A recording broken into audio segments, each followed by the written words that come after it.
Thrown off a bridge with no chance of survival, a blind little girl disappears without a trace. But when a wild horse emerges in the darkness, something impossible happens, and nothing will ever be the same. The fog covered the cobblestone streets like a ghostly cloak that morning in Stone River. The bell of the main church resonated with 6 tolls when Mrs. Linda adjusted her glasses on her wrinkled face and observed the day dawning through her window. The retired teacher knew well the signs of the small town. When the fog descended this way, old stories resurfaced. "It's going to be a difficult day," she murmured to herself while preparing her strong coffee. In the simple house on the outskirts of town, Martha Oliver was combing the long hair of her daughter Isabella, who was 9 years old. The girl kept her eyes fixed on some indeterminate point, her world eternally in shadows since birth. "Mom, can I go with you today to Mrs. Cecilia's house?" asked Isabella, while feeling her mother's fingers braiding her hair. "Not today, sweetheart. I'm going to clean the big house, and the boss doesn't like children around there," Martha replied, with a gentle but firm voice. Isabella lowered her head, disappointed. The big house, as everyone called it, was the imposing mansion of the Andrews family, sitting atop the hill that dominated the town. Augustus Andrews, the patriarch, owned almost everything around there, farms, businesses, and they even said the mayor's office was in his hands. "Can I stay at school then?" Mrs. Linda said she would lend me new books in Braille, the girl insisted. Martha smiled, finishing the braid. "That you can do. I'll take you there after lunch." In the center of town, the buzz was beginning in the main square. Jack's cafe was full, as every morning. Men drank strong coffee in small cups, discussing local politics and business. When Augustus Andrews entered, the silence was immediate. Tall, with his nearly 60 well-lived years, he carried the aura of someone who knew the world bowed at his feet. "Good morning, gentlemen," he greeted with his rehearsed smile, receiving respectful nods in response. At the counter, Jack observed everything with suspicion. A former trail guide and knower of the ridges like no one else, he had never swallowed the stories about how the Andrews family had acquired so much land. "Good morning, Jack," Augustus greeted, stopping at his side. "How are the mountain trails?" "The trails will always be there, Mr. Andrews. It's the character of men that changes," Jack replied without looking away from his cup. Augustus's smile faltered for a second, but quickly returned to normal. He patted Jack's shoulder, as if it were a joke between friends, and proceeded to a reserved table where a man in a suit was waiting.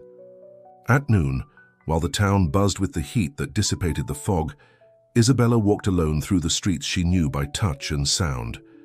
Even without sight, she mentally mapped every corner, every uneven part of the path. Her cane rhythmically touched the ground when she stopped upon hearing raised voices coming from the Andrews mansion. Curious, she approached the side wall. Her sharpened hearing clearly captured 2 male voices arguing. "We need to resolve this once and for all, Augustus. Those lands cannot appear in any official document," said an unfamiliar voice. "Calm down. Everything was resolved years ago. My brother is no longer a problem," replied the voice Isabella recognized as belonging to Augustus Andrews. "And the papers? And the witnesses? There is nothing that can incriminate us. I personally guaranteed that." Isabella felt a shiver run down her spine. Incriminate? What did that mean? "And that old trail guide? Jack continues to sniff around the past," insisted the mysterious voice. "Jack is a drunk who lives on stories. Nobody believes him."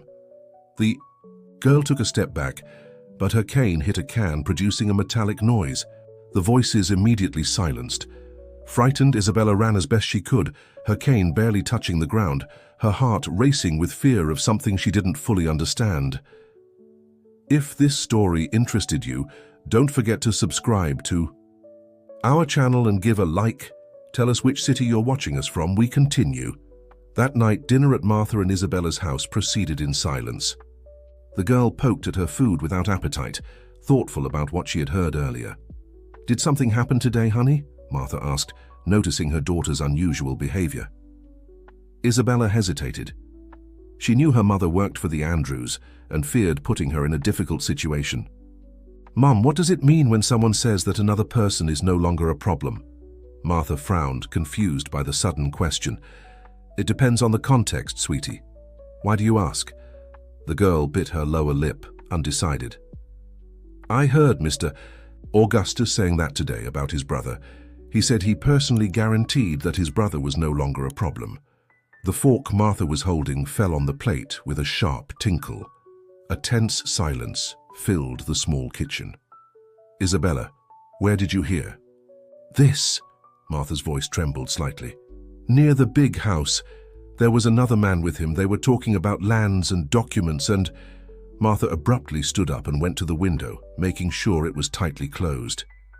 When she returned, she knelt beside her daughter and held her hands firmly. Honey, listen carefully. You must not talk about this with anyone, understand? With no one. But why? Did I do something wrong? No, sweetheart, you didn't do anything wrong. But some things, some truths can be dangerous in this town. Isabella felt the fear in her mother's voice, and that frightened her more than the words themselves. For the first time, she realized that her innocent curiosity might have uncovered something much bigger and darker than she could understand. The next morning, as Isabella was preparing to go to school, someone knocked at the door. Martha answered, finding herself face to face with Michael, the Andrews family's driver. Good morning, Mrs. Oliver. Mr. Andrews asked if you could come to work earlier today. We have important visitors at the big house. Martha looked back to where Isabella was finishing packing her Braille books in her backpack. Michael, I can't leave Isabella alone right now. I would need to take her to school first. Don't worry, Michael replied with a friendly smile. I can take the girl to school and then pick you up at the big house at the end of the day. Boss's orders. Before Martha could protest, Michael added, Mr. Andrews really insisted, said it's important, mentioned something about a raise. Martha hesitated. It wasn't common for Augustus to offer raises, and as a single mother, every penny made a difference at the end of the month. Reluctantly, she agreed. All right, Isabella, Michael will take you to Mrs. Linda, okay? The girl nodded, taking her cane. Although she couldn't see, she felt that something was out of the ordinary. Michael had never offered a ride before. In the car, Isabella noticed that the path seemed different. The sounds of the town were growing more distant, replaced by the noise of running water. I think we're going the wrong way, she commented, trying to keep her voice steady. I can't hear the church bell, which is near the school. Michael remained, silent for a few seconds. Don't worry, Isabella, we're taking a small detour. Mr. Andrews wants to speak with you before school. The girl's heart accelerated. Why would the most powerful man in town want to talk to her? About what? He didn't tell me, Michael replied dryly. The car stopped. Isabella heard the distinctive sound of running water more strongly. She knew this place, the suspension bridge that crossed Stone River at the town's exit. Why are we at the bridge? She asked, her voice already showing the fear that was growing. Get out of the car, Isabella, Michael ordered, his voice now cold and hard. Trembling, the girl obeyed. The wind was stronger here, and she could feel the vibration of the bridge under her feet. Michael grabbed her arm with unnecessary force. What did you hear yesterday at Mr. Andrews' house? He asked, the pretense of gentleness completely gone. Nothing. I didn't hear anything. Don't lie to me. His grip on her arm tightened, making her moan in pain. Your mother already told us everything. It was a lie, Isabella knew, but fear prevented her from thinking clearly. The wooden bridge creaked. Under the wind, and the sound of water below seemed more threatening than ever. I just heard something about his brother, that he wasn't a problem anymore. Michael tensed up. His breathing accelerated. You shouldn't have heard that, girl. Mr. Andrews will be very disappointed. Isabella felt Michael's hands on her shoulders, pushing her toward the edge of the bridge. Panic took over her body when she understood what was about to happen. Please, no, she begged, tears running down her face. I won't tell anyone. I'm sorry, girl, orders are orders, he replied coldly. With a sudden movement, Michael lifted her up. Isabella felt her body being thrown into the air, the wind cutting her face as she fell. Her mind registered the sound of water rapidly approaching before the icy impact that stole her breath. The current was strong, dragging her mercilessly. Her lungs burned with the water she swallowed, her hands desperately trying to find something to grab onto. In her eternal darkness, there was now only the roaring of the water and the penetrating cold. When she thought she couldn't resist any more, her body hit something solid, a root or submerged trunk, that made her spin violently. Her head hit a rock, and consciousness began to slip away. In her last moment of lucidity, she felt herself being pulled to the shore, a strange force dragging her away from the water. In town, Michael was returning to the big house, his hands still trembling from what he had just done. Augustus received him in his office, his face impassive. "It's done," Michael announced, unable to face his boss. Augustus poured himself a generous shot of whiskey. "Are you sure nobody saw?" "Absolutely. The bridge was deserted at that hour." "And the mother?" "She's working normally. She doesn't know anything yet." Augustus nodded, satisfied, and handed an envelope to Michael. "Your extra payment as agreed. Now get out of here for a while. Go visit your sister in the city, as you always mention. Stay there for 2 weeks. Meanwhile, at the school, Mrs. Linda was looking worriedly at the clock. Isabella was never late. After half an hour of waiting, she decided to call Martha. "Hello, Martha. It's Linda. Is Isabella with you?" "No, Mrs. Linda. Michael, Mr. Andrews' driver, took her to school early this morning." A heavy silence settled between the two women. "Martha, Isabella never arrived at school." At the big house, Martha's scream echoed through the walls when she found out. Augustus played his part masterfully, feigning shock and concern.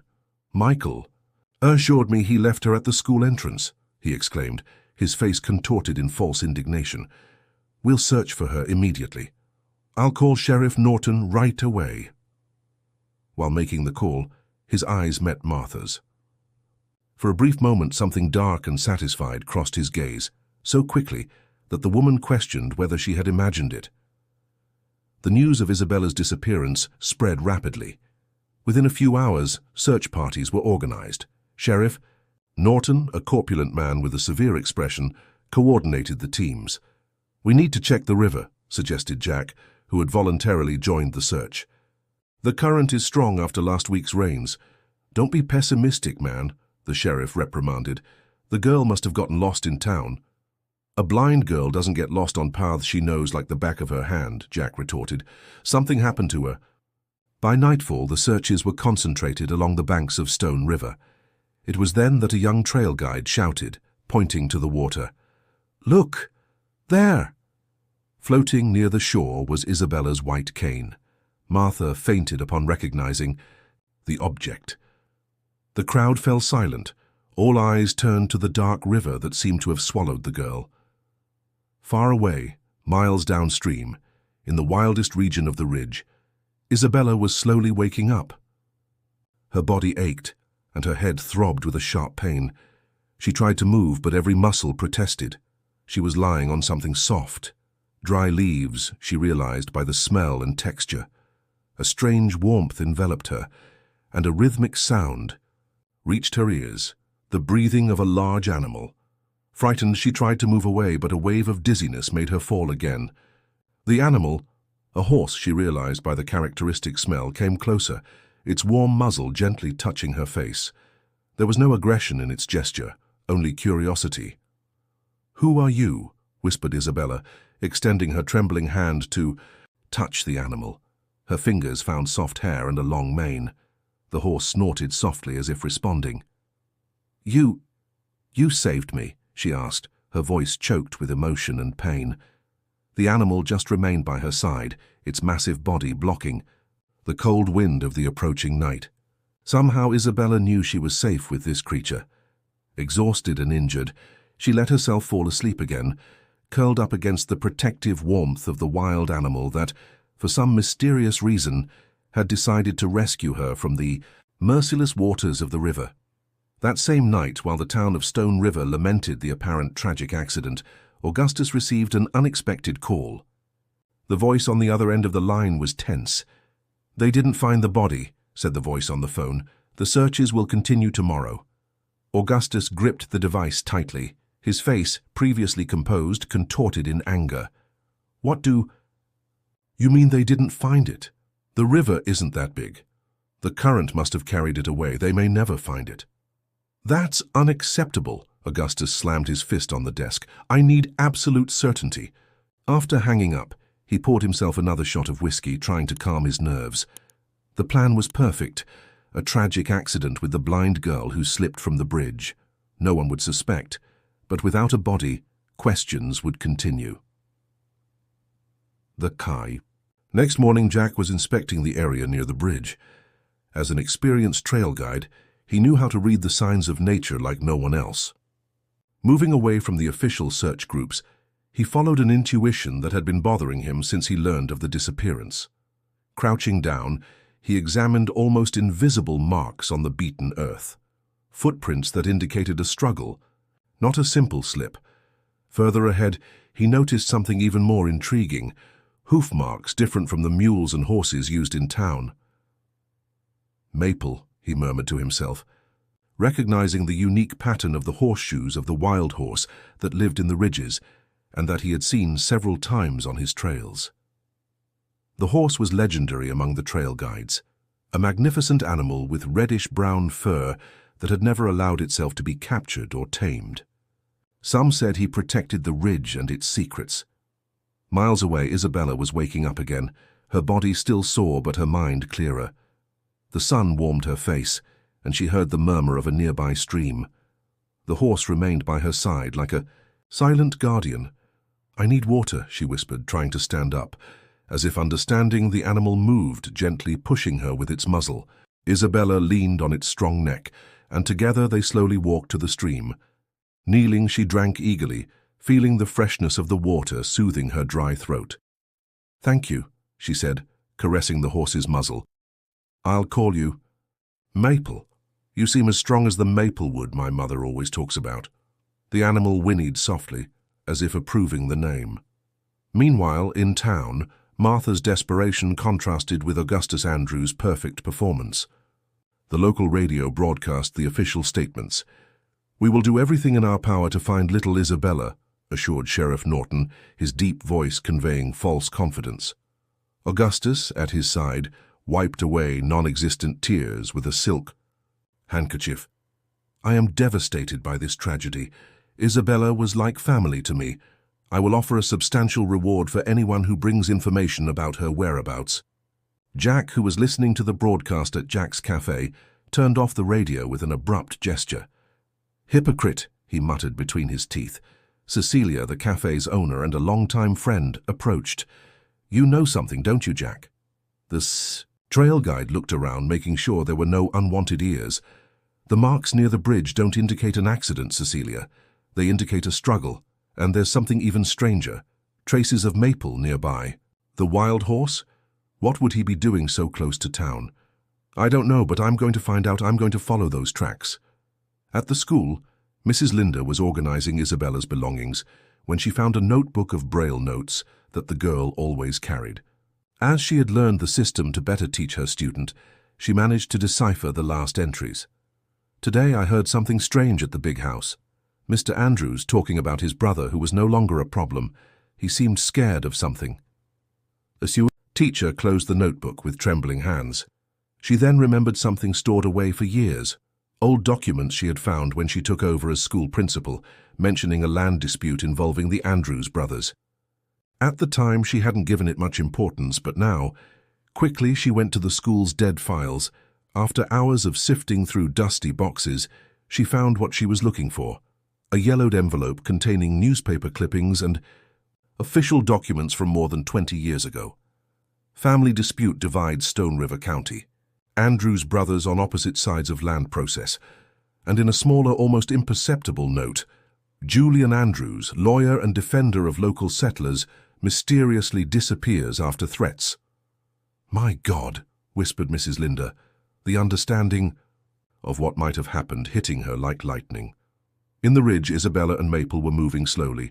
The girl, still weak, held onto the animal's mane, which seemed to carefully choose the safest path. Where are we going, Maple? She asked, feeling the terrain becoming steeper.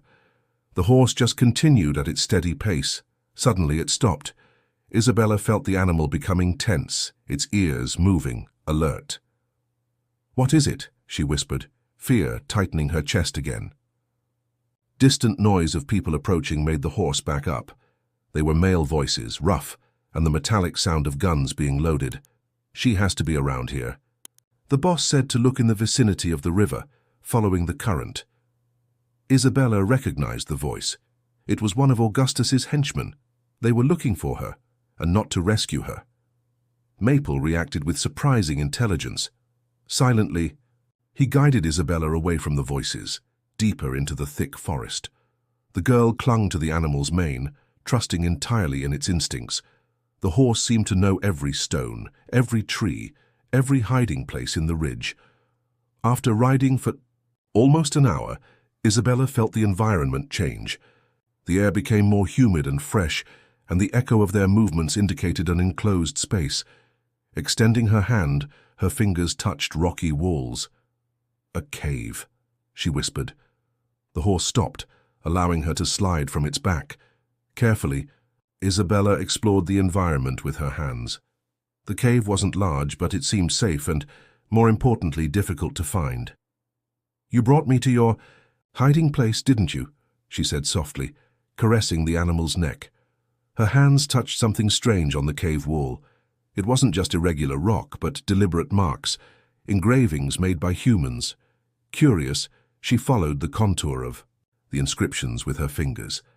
Meanwhile, in town, Mrs. Linda was making a risky decision. With the old documents hidden in her purse, she headed to Jack's house. The trail guide was arranging his gear for a solitary expedition when she knocked on the door. "I need to talk to you, Jack. It's about Isabella and about Augustus Andrews' brother." The trail guide's eyes widened. Quickly, he pulled her inside and locked the door. "How do you know about this?" "I found old documents at the school. Julian Andrews, Augustus's brother, defended settlers against the expansion of the family's lands. He disappeared more than 20 years ago." Jack sighed, deeply, as if a weight had been removed from his shoulders. "Finally, someone else knows. Julian was my friend, Linda. We were young, he was freshly graduated in law. He wanted justice for the families who were being evicted from their lands by Augustus." "What happened to him?" "Officially, disappeared during a storm while crossing the river. They found his hat floating, but never the body." Jack paused, his voice becoming lower. "But on the eve of his disappearance, he sought me out. He was agitated, said he had evidence against his brother, documents that proved land grabbing." Mrs. Linda paled. "And Isabella? Do you think—" The girl must have heard something she shouldn't have. Augustus wouldn't leave witnesses, even if it was a blind child. The two exchanged somber looks. Jack added, "I'm going to the ridge tomorrow at dawn. I found Maple's tracks near the bridge. If there's anyone who knows every inch of those mountains, it's that horse." At the Andrews mansion, the atmosphere was tense. The search campaign continued officially, but Augustus had sent his trusted men on a private mission to find the girl at any cost. "Don't come back without concrete news," he ordered the departing group. "And remember, no one should know what really happened." Among the men was Peter, Jack's nephew, and infiltrated into the group at his uncle's request. For years, Jack had suspected Augustus's business dealings and had placed his nephew to work on the farm as an informant. On the third day after the disappearance, Martha was inconsolable. She refused to believe that her daughter had been the victim of a simple accident. Something didn't fit in the official story. Isabella knew every inch of that bridge, she argued with Sheriff Norton. She would never slip there. The sheriff looked away, uncomfortable. "Sometimes accidents happen, Mrs. Oliver. The rain from the previous night could have made the woods slippery. And why did Michael, who supposedly dropped her off at school, disappear from town right after?" "He went to visit his sister in the city," intervened Augustus, who was accompanying the interrogation. "It had been planned for weeks." Martha looked directly at Augustus, years of submission giving way to an unexpected courage. "That's a lie. Michael never mentioned this trip before." A tense silence settled in the room. The sheriff cleared his throat, trying to ease the climate. "Mrs. Oliver, I understand your pain, but making accusations won't help find Isabella." In the cave, the girl continued exploring the inscriptions on the wall. They were names, she realized, and dates. Many names followed by phrases that she couldn't completely decipher. Maple remained close, as if standing guard. "I wish I could see to understand what this is," she murmured, frustrated. Suddenly her fingers found something different, a small niche in the rock, where there was an object. Pulling it carefully, she recognized the familiar shape of a notebook or book. The pages were stiff from moisture but still intact. What could this be? She asked herself, turning the pages without being able to read their content. In town, Jack was preparing to leave at dawn when he received an urgent message from Peter. Augustus's men had found recent tracks of maple near the cave region at the top of the ridge. They would depart there at daybreak. Dawn had not yet given way today when Jack left. Mrs. Linda had insisted on accompanying him, arguing that Isabella would trust her teacher more than a stranger. "You're not used to the ridge, Linda," the trail guide tried to dissuade her. "It will be a difficult journey. I'm stronger than I look," she replied with determination. "And Isabella will need a familiar face if we find her." Reluctantly, Jack agreed. They followed on 2 experienced mules, taking few supplies to not draw attention. They took an alternative path, avoiding the main trails where Augustus's men would probably be. "How will we find her in all this ridge?" asked Mrs. Linda, after hours of silent walking. "It's not us who will find her," replied Jack, looking at the horizon. "It's Maple who will find us." "The horse?" "Maple is not an ordinary horse, Linda. He belonged to Julian before his disappearance. Since then, he's been living wild in the ridge, but he's never gone far. It's as if he's waiting for his owner's return." The teacher looked at Jack with disbelief. "Are you telling me that this horse would recognize anyone connected to Julian?" "Yes, I helped raise him from a colt. And you," he pointed to the bag where Linda kept the documents, "are carrying things that belong to Julian. His smell must still be on the older papers." In town, Isabella's disappearance was no longer the only topic. Strange rumors were beginning to circulate about a public prosecutor's investigation regarding land grabbing in the region. The person responsible for the investigation, Prosecutor Richard Matthews, had arrived discreetly and was staying at the small town inn. Augustus didn't take long to become aware of the prosecutor's presence. He called an urgent meeting with his allies, including Sheriff Norton. "Who the hell contacted the public prosecutor's office?" he shouted, throwing a glass against the wall. "And just now." "Calm down, Augustus," the sheriff asked, visibly nervous. "It must be a coincidence. They investigate land grabbing throughout the state." "Coincidence when a girl who heard something she shouldn't disappears, when old documents start being dug up." Augustus took a deep breath, trying to control his anger. Someone is pulling threads that should remain buried. In the ridge, Isabella had spent the night curled up in the cave, the mysterious notebook kept close to her chest. Maple had stayed nearby, going away only to graze in the early morning hours. Hunger was beginning to press, and she knew she needed to find food. Carefully, she left the entrance of the cave, using her acute sense of hearing to orient herself. She could hear the nearby stream and followed in that direction. Upon reaching the water, she knelt to drink and wash her face. That's when she heard voices approaching. Frightened, she tried to return to the cave, but stumbled on a stone, falling with a muffled groan. The noise was enough to alert whoever was approaching. "Did you hear that?" said a rough male voice. "There's someone there." Isabella froze, her heart beating erratically. Footsteps were rapidly approaching. Suddenly, a powerful neigh cut through the air. Maple appeared galloping between the trees, positioning himself between Isabella and the approaching men. The animal reared up, its front hooves striking the air in clear defiance. "It's the wild horse," shouted one of the men. "Be careful." Maple advanced, forcing the intruders to retreat. One of them drew a weapon, but another stopped him. "You fool! The boss wants the girl alive. If you shoot, the noise will attract attention." Taking advantage of the confusion, Isabella crawled behind a rock formation. Maple continued his intimidating display, keeping the men at a distance. Meanwhile, at another point in the ridge, Jack and Mrs. Linda stopped to rest. The trail guide took an old piece of fabric from his bag. "This belonged to Julian," he explained. "I've kept it all these years. If Maple is nearby, he'll smell it. He tied the fabric to a high branch, exposing it to the wind. Then he took his horn and blew a peculiar sequence of notes, the call he used years ago to gather cattle with Maple's help. "Now we wait," he said, sitting on a rock. Mrs. Linda took the opportunity to examine the documents again. Among them, she found something she hadn't noticed before, a detailed map of the region, with specific markings in certain areas of the ridge. "Jack, look at this." Julian marked several locations here. The trail guide studied the map carefully.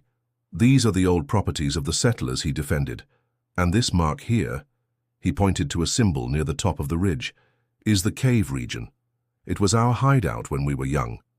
Julian liked to say that the walls of the caves kept the true history of the region, written by those to whom the land truly belonged. In town, Prosecutor Richard Matthews was making his first official visit to the local registry office. With a judicial warrant in hand, he requested access to all property records of the Andrews family. "These documents are confidential," protested the clerk, a short man of servile appearance. "This warrant says otherwise," the prosecutor countered. "And I suggest you collaborate fully, Mr. Mendoza, or I'll have to include you in the investigation for obstruction of justice." Meanwhile, Martha had made a decision. After days of crying, a new determination was born in her heart. She knew something was wrong in the accident story, and her mother's intuition told her that Isabella was still alive. Discreetly, she gathered supplies and warm clothes in a small backpack. She knew the ridge trails well, having grown up in the region before moving to town. If no one would find her daughter, she would do it herself. At nightfall, she left through the back of her house, avoiding being seen. She didn't know. She was being observed by Peter, Jack's nephew, who immediately recognized her intentions. "Mrs. Oliver," he called in a low voice, startling her. "Don't go alone, it's dangerous." "Who are you? What do you want?" she asked, clutching a small knife she carried with her. "I'm Peter, Jack's nephew. He and Mrs. Linda are already in the ridge looking for Isabella." Martha lowered the knife, confused. "Why would they do that?" "It's a long story, but we believe your daughter didn't have an accident. And more importantly, we believe she's alive." Tears sprang to Martha's eyes. "How do you know this?" "Because Augustus Andrews is terrified. He sent men to scour every inch of the ridge. You don't do that for someone you believe is already dead. If this story interested you, don't forget to subscribe to our channel and give a like. Tell us which city you're watching us from. We continue. In the cave, after the men had moved away, Isabella waited long minutes until she felt Maple's presence again. The horse approached cautiously, touching her with his muzzle, as if checking whether she was injured. "They'll come back, won't they?" whispered the girl, hugging the animal's neck. "We need to find another place." Despite the hunger and fatigue, she knew they couldn't stay there. With the mysterious notebook tucked into her shirt, she climbed onto Maple's back, who departed, silently, choosing trails that only he knew. As they rode, Isabella thought about the notebook. What might it contain? Why was it hidden in the cave? She felt it was something important, perhaps related to what she had heard in the conversation between Augustus and the mysterious man. At another point in the ridge, Jack's horn echoed for the third consecutive day. Hope was beginning to diminish, when at dawn a distant neigh responded to the call. "It's him!" exclaimed the trail guide, jumping up. "Maple heard us." Mrs. Linda quickly gathered the documents. "Will he come to us?" "Maybe. It depends if he's with Isabella and if he considers it safe to approach." They decided to stay where they were, lighting a small fire to signal their position. Hours passed without any sign of the horse. When the sun was beginning to set, Jack spotted a movement among the trees. "Don't move," he whispered to Linda. "Let him approach willingly." Slowly, Maple emerged from the vegetation. On his back, clinging to his mane, was Isabella. The girl seemed exhausted, her hair tangled, her face and arms scratched, but undoubtedly alive. "Isabella!" exclaimed Mrs. Linda, unable to contain herself. The girl turned her head toward the familiar voice. "Mrs. Linda, is it really you?" The horse approached cautiously, stopping a few meters from the fire. Jack recognized the intelligent look of the animal, which seemed to be assessing whether it could trust them. "Maple," he called softly. "It's me, Jack, Julian's friend." Upon hearing his former owner's name, the horse whinnied softly and took a few more steps. Jack approached with slow movements and helped Isabella dismount. The girl threw herself into Mrs. Linda's arms, finally letting the tears flow. "I thought I would never see anyone again," she sobbed. "They tried to—" "We know, dear," the teacher comforted her. "You're safe now."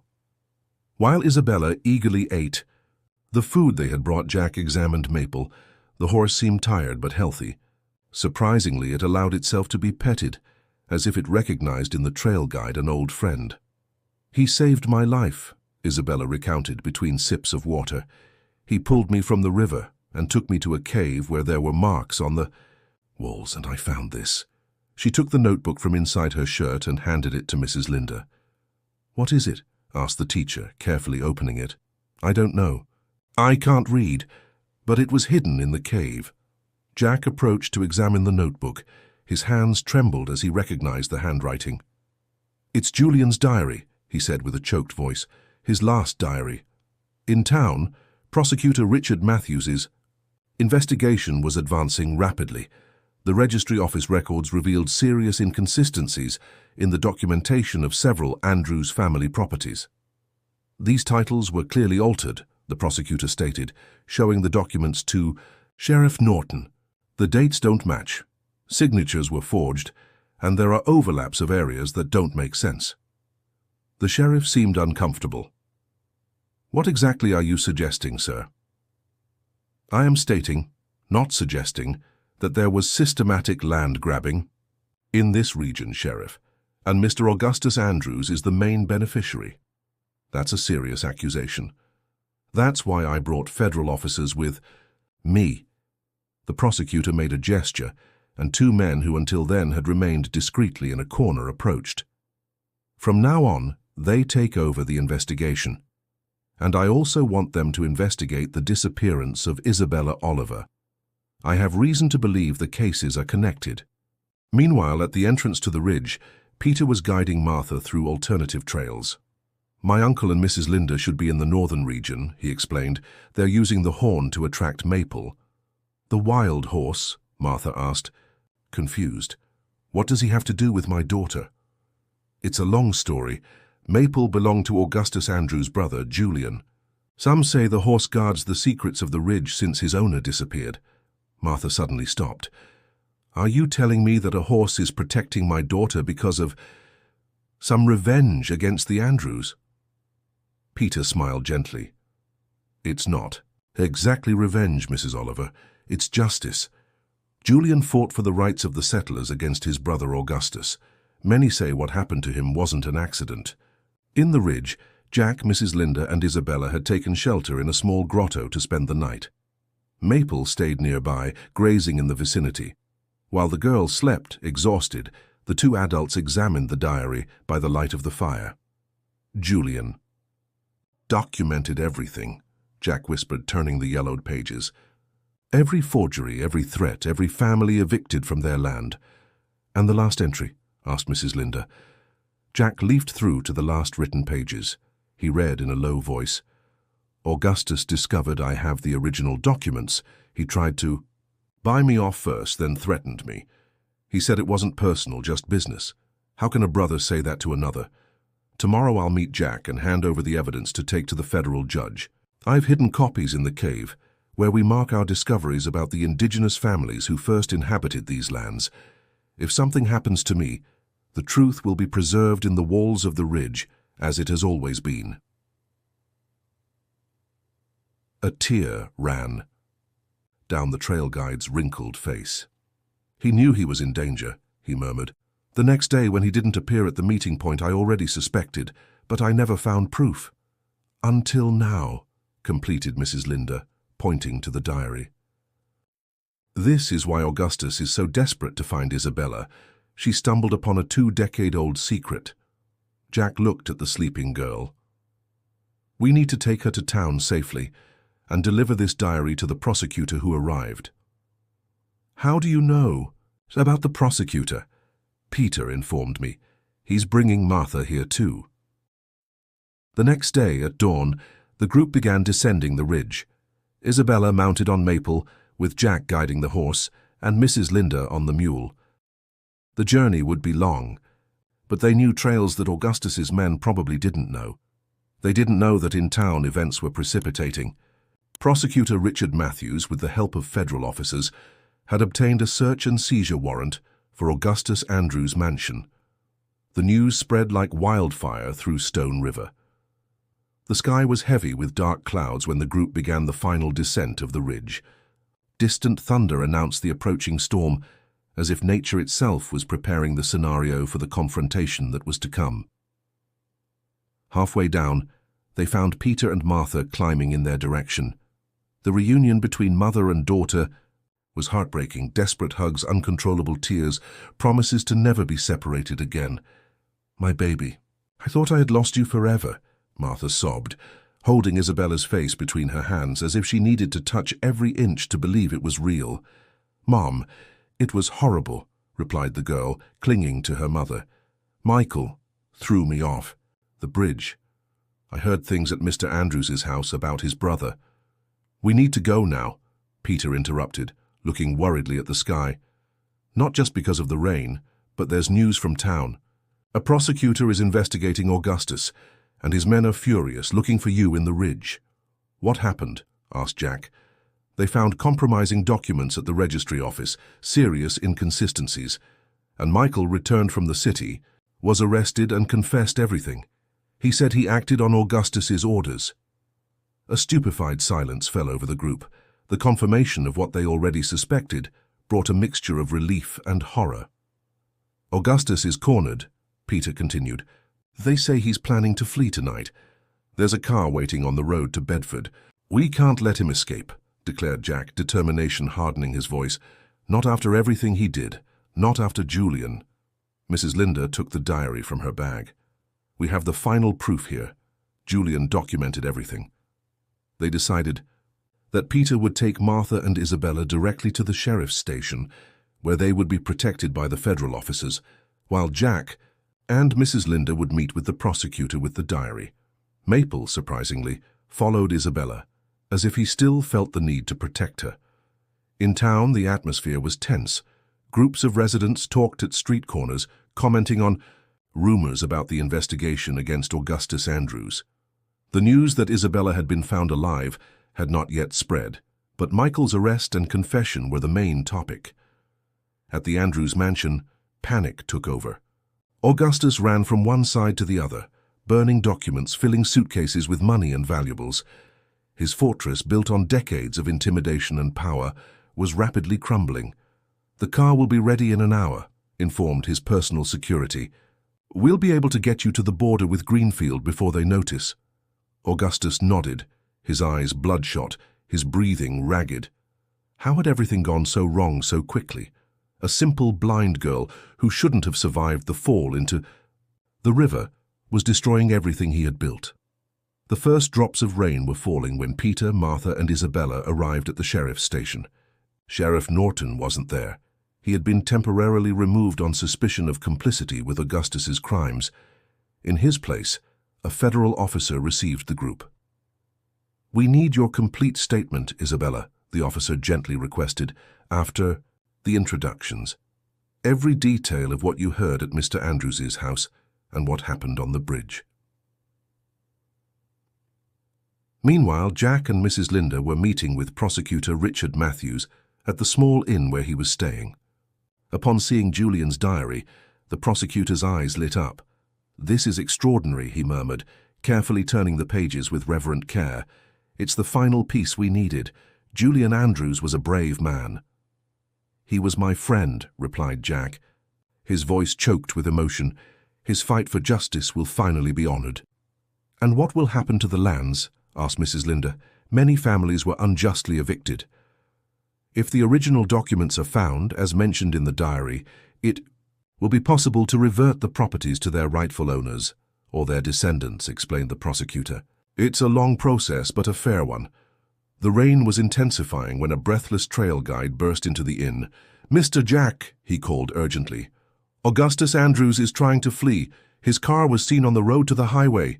There was no time to lose." The prosecutor immediately activated the federal officers by radio, ordering roadblocks at the town exits. Jack, who knew the region's roads like no one else, suggested a shortcut. By the old abandoned railroad, we can intercept him before he reaches the main highway. In minutes, 3 police cars, with Jack in the lead, cut through the rain at high speed. The dark sky was occasionally illuminated by lightning, making the pursuit even more dramatic. At the sheriff's station, Isabella was finishing her testimony. The girl's courage impressed everyone who listened. Her exceptional auditory memory allowed her to repeat, almost word for word, the conversation between Augustus and the mysterious man. "This man who was talking with Augustus?" asked the federal officer. "Would you recognize his voice if you heard it again?" "Yes, I'm sure," Isabella affirmed. "He had a different accent, spoke with a drawl, and coughed a lot between sentences." The officer exchanged significant looks with his subordinates. The description matched Anthony Miller, a well-known real estate speculator from the capital, long suspected of involvement in land grabbing throughout the state. On the muddy road in the rain, Augustus's car was dangerously skidding. His driver struggled to maintain control on the tight ridge curves, while the boss shouted for him to increase speed. "They're after us! Faster!" That's when they saw the lights of police cars emerging from a lateral detour, the shortcut Jack had indicated. The barrier was formed, completely blocking the narrow road. The driver braked abruptly, causing the car to spin in the mud and stop a few meters from the police barrier. Augustus, in panic, tried to flee on foot but slipped and fell in the mud. When he stood up, he was surrounded by armed officers. Augustus Andrews, prosecutor Richard Matthews formally announced, approaching with Julian's diary in hand, "You are under arrest for the crimes of land grabbing, attempted murder against Isabella Oliver, and suspicion of involvement in the disappearance and possible murder of Julian Andrews." Defeated, Augustus was led to the police car. As he passed Jack, he still had the strength for one last challenge. "You'll never be able to prove what happened to Julian. The river took all the evidence 20 years ago." Jack just smiled sadly. "The ridge keeps its secrets, Augustus, and now it has decided to reveal them." A week later, Stone River was still buzzing with the events. The arrest of Augustus Andrews and several of his accomplices, including Anthony Miller and Sheriff Norton, made headlines in newspapers across the country. The case of the blind girl who survived a murder attempt and helped uncover a 2-decade conspiracy captured national attention. In Diaz, Martha and Isabella's small house, routine was beginning to re-establish itself. The girl had returned to school, where she was received as a heroine by her classmates. Mrs. Linda had started a project to transform the story of Julian Andrews and the settlers into teaching material for local schools, preserving the memory of the fight for justice. Jack, in turn, had found a new mission. With the help of prosecutor Richard Matthews, he had begun the process to recover the lands of the original settlers and their descendants. The trail guide knew every family, every story, and was determined to make justice. On a sunny afternoon, Isabella asked her mother to take her to the top of the ridge. She wanted to visit the cave where she had found Julian's diary, now protected as a historical heritage. "And I want to see Maple again," she explained. The horse, surprisingly, had not returned to the wildlife after the events. It remained near the town, usually in Jack's pastures, but was frequently seen in the surroundings of Isabella's house like a silent guardian. On the climb to the ridge, Isabella felt the fresh wind on her face. Her mother's hand held hers firmly, guiding her steps along the rocky path. When they reached the top, they heard the familiar neigh. "Maple?" Isabella called, extending her hand. The horse approached, its elegant and proud step as always. The girl hugged its neck, feeling the quiet strength of the animal that had saved her life and helped bring justice to so many. That night, a distant thunder marked the beginning of another storm. But this time, there was no fear in Stone River. The fog that had for so long concealed the secrets of the ridge had finally dissipated, revealing a horizon of hope and justice.